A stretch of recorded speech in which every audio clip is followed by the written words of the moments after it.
Solirroll Cerramientos, cerramientos metálicos, material ganadero, cerrajería en general, servicio de cizalla y plegadora, estructuras metálicas. Solirroll Cerramientos, Polígono Industrial La de Silla, carretera Madrid-Lisboa, Trujillo. Teléfono 927 32 15 44 y en internet solirrollcerramientos.com.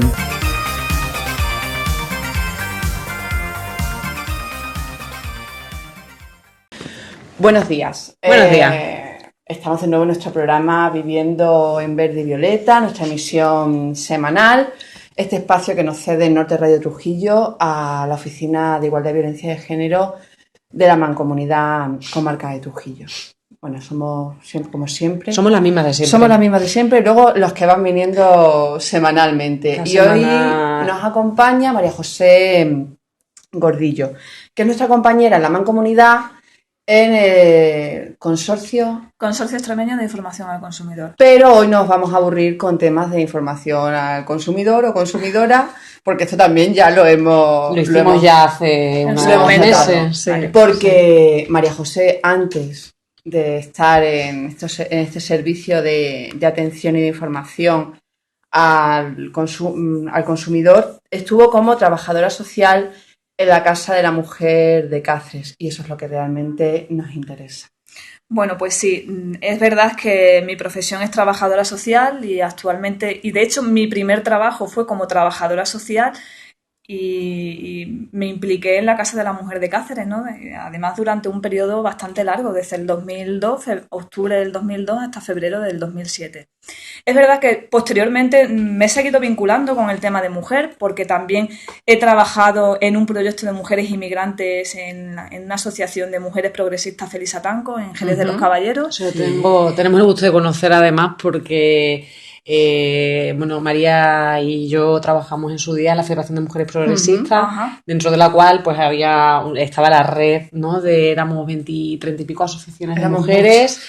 Y hubo un año que, entre otras estabais vosotros, lo que pasa es que no nos conocíamos todavía, y hubo un año que también desarrollamos este mismo proyecto con mujeres inmigrantes en Navalmoral.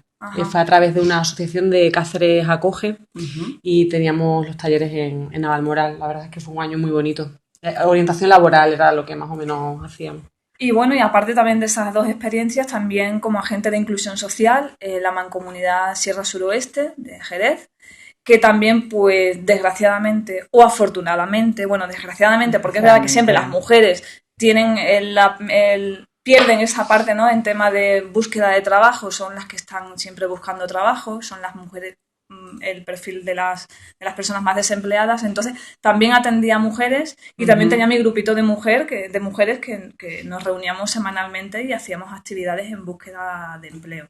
Con lo cual yo siempre he estado muy vinculada a mujeres y es un trabajo que realmente me ha gustado siempre. Sí. Ahora, pues por las circunstancias tengo que estar con consumo, pero bueno, que también estoy contenta, que también atiendo a muchas mujeres, efectivamente, porque son las mujeres son las que llevan el tema doméstico, aún así lo siguen llevando. De hecho fue el tema que tratamos con Raquel aquella vez que hicimos la entrevista. Son las que se preocupan por llevar la economía doméstica de la casa, con lo cual cuando hay que reclamar algún tipo de factura o algún tipo de compra que se haya hecho y que no estén en acuerdo, pues vienen a reclamarnos, con lo cual también trabajo con mujeres.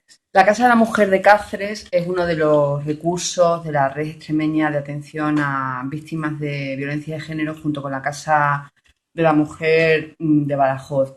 Tiene su espacio de acogida y luego es un espacio abierto para formación. Están allí el NCC.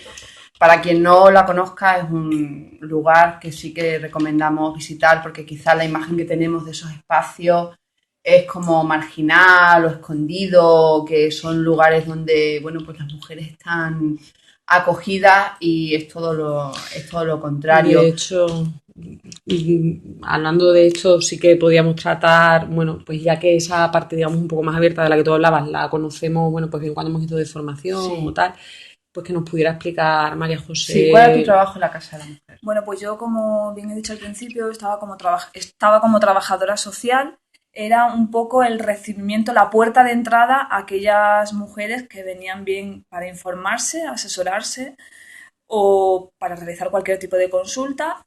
Estamos hablando un poco de mujeres de consultas externas. Yo siempre diferenciaba consultas externas o lo que ya era acogimiento, ¿no? Atendía a esas mujeres pues que un poco venían a informarse o asesorarse de cualquier tipo de pues de cualquier tipo de servicio, no solamente por tema de mujer, sino incluso tema económico o tema de formación. Y por otra parte, pues también estaba como puerta de entrada de recibimiento cuando alguna trabajadora social o algún servicio social de base o especializado nos pedía acogimiento para alguna mujer por tema de violencia de género. Entonces, yo era un poco la puerta de entrada de recibimiento, ¿no? Lo podríamos decir así. Pues, y luego además sí que contaba con un equipo especializado, un equipo multidisciplinar, que era lo que, pues donde más aprendí. La verdad es que yo tengo que decir que fueron mis mejores años porque no solamente profesionalmente... Bueno, aquí también te tratamos bien, ¿eh? Sí, sí, pero no es igual llegar a un trabajo con 22 años, que es cuando yo llegué a la Casa de la Mujer, mi primer trabajo, y además rodeada de profesionales tan especializados y tan buenos que me ayudaron, pues, no solamente a crecer profesionalmente, sino a crecer personalmente. Entonces, aprendí muchísimo y, bueno, pues, muy agradecida y una experiencia muy, muy buena. ¿Tú crees que el espacio de acogida realmente consigue recuperar a las mujeres víctimas de violencia? Creo no, lo afirmo, sí, vamos. No solamente el espacio de acogida, sino el programa que llevan a cabo con estas mujeres. No solamente se trata de darle un cobijo o una habitación, una comida y que no, se trabaja. El equipo profesional compuesto por profesionales, tanto psicólogos, educadores sociales, asesores jurídicos, trabajan con estas mujeres para que salgan adelante y para que se recuperen. Y bueno, de hecho, es verdad que siempre se tienen experiencias de todo tipo, pero la mayoría, el 90%, sí que se recuperan.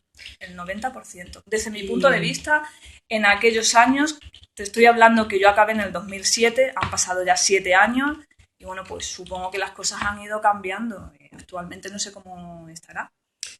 Bueno, no hemos mejorado mucho. A pesar de los 7 años, es cierto que se ha incrementado el número de mujeres víctimas, que el perfil de las mujeres es diferente o está cambiando, sobre todo en estos últimos años, agravado por la crisis, como lo que es el delito como tal también se va modificando porque es totalmente flexible, ya también se ataca a los menores, un elemento que antes, si existía, no se contemplaba y probablemente no se daba con tanta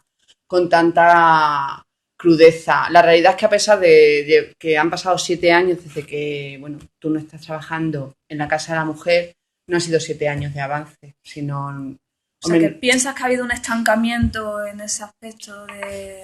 A ver, que no ha evolucionado realmente el servicio. Yo creo que para el trabajo que se hace, el esfuerzo que ponen las instituciones y especialmente el Instituto de la Mujer de Extremadura en avanzar en temas de igualdad, son tantos los agentes de socialización y que se escapan a nuestro control que no se está erradicando la violencia de género y ya no solamente la violencia de género, sino como caso extremo de desigualdad, sino lo que es el origen de la desigualdad como tal, que en mi opinión está totalmente es educacional.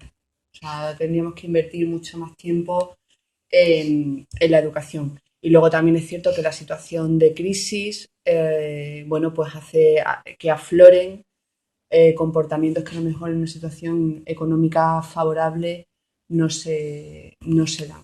Sí, de hecho además se escucha, ¿no?, que hoy en día las mujeres aguantan más estas situaciones de violencia en casa por el tema económico puro y duro, ¿no? El hecho de no disponer de recursos económicos y el hecho de no decidir a salir de esa situación de violencia, ¿no? El otro día lo iba escuchando por la radio, porque además los datos están ahí y cada día nos indican la cantidad de fallecimientos a causa de violencia, sí. ¿No?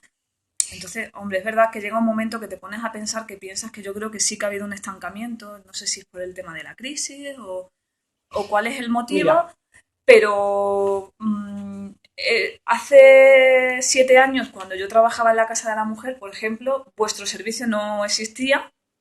También y no se ahora hay una mayor con educación, es decir, en aquellos momentos que yo, por ejemplo, veo que es importantísimo prevenir desde los colegios y además desde infantil. O sea, que ya... es un poco lo que se está tratando de hacer, y también es verdad que de todo lo que se está hablando también hay mayor detección de víctimas, y bueno, nosotros hablamos un poco de nuestro territorio, ¿no?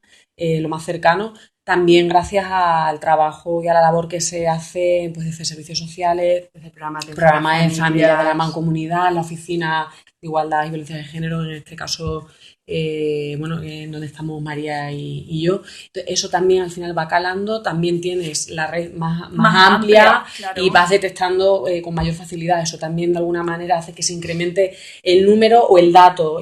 Hablamos siempre del dato, sí, es un valor numérico objetivo, pero que no quiere decir que a lo mejor anteriormente no existiera, sino que faltaba quizás la labor más profunda de detección. Y eso también aumenta la cifra. Hay un discurso político que además se posiciona en la izquierda, y es que hay más casos de violencia de género por los recortes económicos. Y desgraciadamente eso no es así. Porque si si solamente fuese un problema de dinero, tendríamos la solución. O sea, si solamente fuera por aportar más dinero a esa partida presupuestaria, desaparecerían los casos de violencia de género, estaríamos encantadas. No, esto es lo mismo que hacer un perfil a lo mejor de una persona, de un hombre maltratador. Estaríamos de alguna manera justificando el que porque tiene ese perfil es maltratador, y no es el caso. Va un poco por ahí la historia. Ha cambiado el perfil sociológico, ha cambiado la edad de maltrato. Nos estamos encontrando con hombres muy jóvenes que son maltratadores. Entonces eso sí nos debe de preocupar, y sí que nos alarma. Sí que es cierto que además estoy contigo, Teresa, del aspecto de que a lo mejor antes, cuando yo hablo de hace 7 años, no existían vuestros servicios, es decir, no estaban los servicios tan próximos a lo que es el entorno rural. Y tan a pie de calle. Y tan a pie de calle y tan cercanos, ¿no? Que eso también favorece que las mujeres al menos puedan salir y puedan venir a contar qué es lo que está pasando, aunque sea solamente para desahogarse y con el tiempo a lo mejor tomar una decisión. Es complicado. Efectivamente. Complicado. Sí, es bastante complicado, ¿no? Sí. Entonces yo creo que es verdad que a lo mejor ahora hay más datos en ese aspecto, porque en el entorno rural no existían este tipo de servicios. Estaba un poco más fuera de las grandes ciudades, ¿no? En los pueblos más grandes, ¿no? Ahora, sin embargo, vosotras incluso mucha movilidad. Llega un momento que os movéis y vais por toda la zona de la comarca de Trujillo, ¿no? Y eso también hace que la gente pues pueda ir a hablar con vosotras. A mí me gustaría, hemos hablado antes de menores, que de alguna manera nos dibujaras lo que es el día a día, la vida de las mujeres en este espacio de acogida, y en este caso incluyendo efectivamente pues a esos hijos y a esas hijas, ¿no? Pues bueno, siempre desde el principio se intentaba que los menores tuvieran una vida lo más normalizada posible. Entonces, lo primero que se hacía era escolarizar a esos niños para que ellos fueran a su colegio. De eso se encargaba la educadora social, y con las mujeres un poco recuperar esos hábitos de higiene, que aunque parece que estoy hablando de un tema muy extraño, pero es verdad que llega un momento que las mujeres víctimas de violencia llegan a desatender desde sus hábitos de higiene hasta pues su comportamiento, ¿no? Un poco del saber estar. Entonces trabajábamos con ellas, pues eso, el que fuera lo más rutinario y conseguir una rutina con ellas, desde levantarse, preparar su habitación, y además iban a un programa de recuperación para mujeres víctimas de violencia, ¿no? Además las sacábamos fuera de lo que era el entorno de la casa de la mujer, para que también, si no las estigmatizan, para que también fueran perdiendo un poco el miedo, ¿no? Y para que, bueno, pues eso, conocieran a más gente, se relacionaran con más gente. Los niños iban a los colegios, es un poco lo que era el horario de por la mañana, y luego por la tarde pues siempre había alguna actividad que hacer, o se les preparaba algo, se les dejaba tiempo de ocio, ¿no? Para que ellas también pudieran salir a comprar o pudieran ir con sus hijos al parque, o se les preparaba alguna actividad de lectura o alguna actividad de terapia con la psicóloga. Era un poco pues eso, normalizar lo más el día a día, ¿no? Con las mujeres. había veces, pues eso, que en tema de asesoramiento jurídico necesitaban a lo mejor toda una mañana para preparar el tema de la separación o el tema de los juicios y necesitaban pues que la acompañáramos al juzgado. Pero bueno, era un poco intentar establecer una rutina y que esa rutina luego la llevaran a cabo en su casa con sus hijos.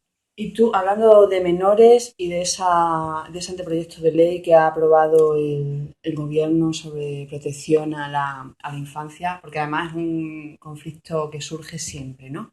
Como has hablado de separaciones y divorcios de mujeres que están en los espacios de acogida, son personas que tienen un régimen de visitas con el agresor. ¿Tú qué crees? ¿Crees que un agresor puede ser un buen padre?